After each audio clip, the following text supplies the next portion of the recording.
દારૂ પીને રાત્રિના સમયે હંગામો કરતી ટોળકી સામે અનેક વખત ફરિયાદ છતાં કોઈ જ કાર્યવાહી થઈ નથી।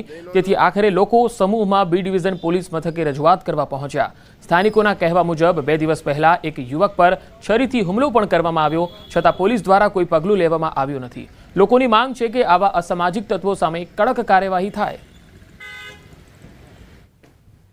ટીપડા લેવા ગયો તો શરબત માટે, તો 2 જણા આવારા તત્વો અહીંયા ઊભા હતા અને એમ કીધું, મને બોલાયો પહેલા, પછી કે મારી ઉપર સીધી ગારું ચાલુ કરી અને પછી મારી ઉપર છરીનો હુમલો કર્યો।